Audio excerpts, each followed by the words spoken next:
This is OwlUp, where learning happens in minutes, not hours. For a deeper journey, explore all our courses at owlup.co. Now, let's dive in.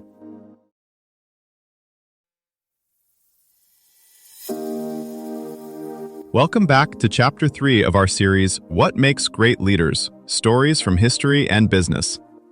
In today's episode, titled Crisis Leaders, Excellence Under Pressure, we'll explore the strategies that help leaders shine when the stakes are highest. So, grab your headphones and let's dive in. A CEO steps up to a microphone just 45 minutes after a data breach hits the news. Her voice is calm, her message is clear, and the stock stops falling. Here's the puzzle. Under pressure, most people freeze. So why do a few leaders get sharper, faster, and more human when everything breaks? Most people think crisis leadership is about having the right answer fast. In reality, the best crisis leaders start by managing one thing first: their own biology. Under sudden pressure, your brain runs a silent auction between two systems.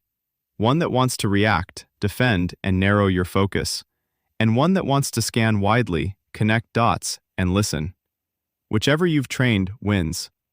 Neuroscience is blunt about this. If your stress response tips into threat, your IQ effectively drops in the moments you need it most. But if you can hold a challenge state, your body still surges with energy, while your prefrontal cortex, the part that handles judgment, ethics, and long-term thinking, stays online. The striking part? This isn't a fixed trait.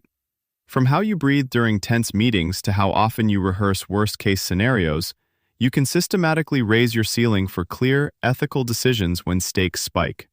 In real crises, this inner game shows up in very outer ways. The speed of your first statement, how steadily you speak, whether you can say, "We don't know yet," without panicking your team or investors. Top-performing firms move in under an hour not because they're reckless, but because they've pre-built playbooks, practiced roles, and aligned values. So judgment, not chaos, fills the gap. Think of it like a well-run kitchen during a rush. Tickets stack up, but no one sprints blindly. They rely on mise en place, short commands, and trust in the system they built. The leaders who excel here aren't braver or colder. They architect their environment so that, when pressure hits, good decisions are the default. 3 levers matter most: how they structure information, how they share authority, and how they communicate uncertainty. First, information. In a crisis, raw data explodes. Legal updates, social feeds, operation status, regulator calls. Great leaders don't try to personally drink from the fire hose. They appoint a small intel cell whose only job is to filter, verify, and prioritize. Inputs are tagged: confirmed, probable, rumor. Decisions are then based on best available truth, updated on a fixed cadence, every 15, 30, or 60 minutes, so people stop waiting for perfection and start acting on rolling clarity. Second, authority. The hero narrative says one person should decide everything. High-performing organizations do the opposite. They predefine decision domains.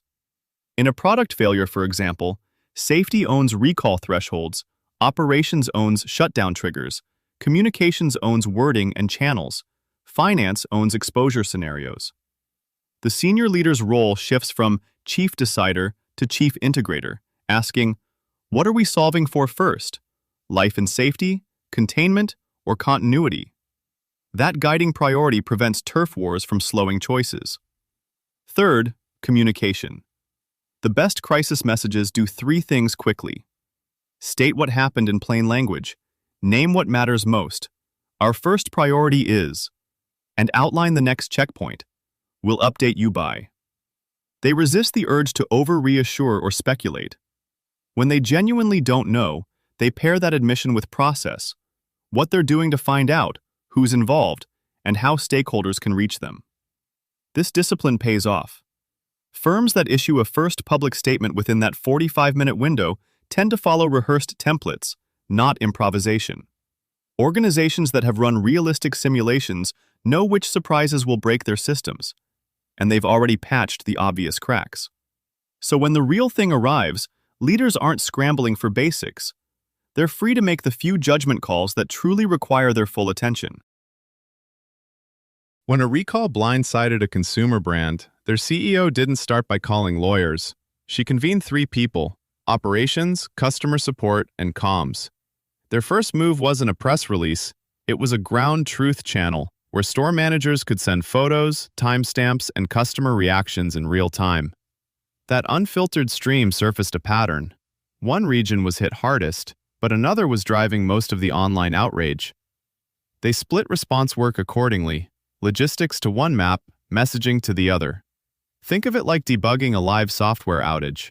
Senior leaders don't stare at every log line, they ask for a clean dashboard. What's definitely broken? What's at risk? What's stable? One tech company builds this discipline by running chaos drills every quarter, randomly taking down non-critical systems and timing how long it takes for someone to notice, escalate, and communicate. The metric they track isn't just time to fix, but time to give a credible, specific update that reduces rumor and guesswork for everyone watching. Leaders who treat crises as edge cases will feel increasingly outdated. ESG scrutiny, AI tools, and polycrises mean the spotlight flips on instantly and may never fully turn off. The emerging standard looks less like a warrior and more like a systems designer, someone who can tune their own physiology, read live digital sentiment, and question algorithmic advice. Think of it as moving from fire alarm to smoke detector. Subtle signals matter, and so does how visibly you respond to them. Your challenge this week: run a 24-hour micro-crisis drill with your team. Pick a hypothetical hit to your reputation, operations, or data, then set a 45-minute timer to draft your first internal and external message. Assign who would own intel, who would decide, and who would communicate. Track how your own body reacts during the drill: breathing, heart rate, tension. Afterward, debrief.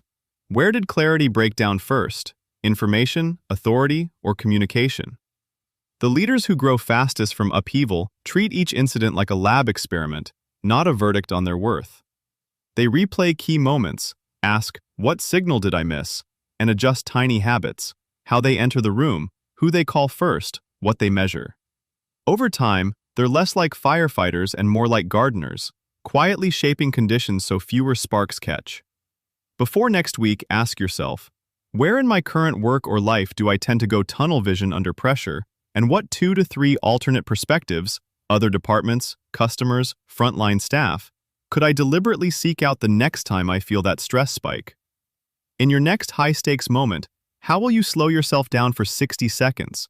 What exact phrase will you say to the team? Here's what we know, here's what we don't, here's our next step. To create calm instead of confusion. And thinking of a recent mini-crisis you handled, if you replayed it as a practice rep, what would you choose to communicate earlier, delegate faster, or stop doing entirely so you're better prepared when a real crisis hits? This was OwlUp, your daily step forward. This series continues with more chapters on OwlUp.co. Visit OwlUp.co to access the complete course and continue your learning journey. See you there!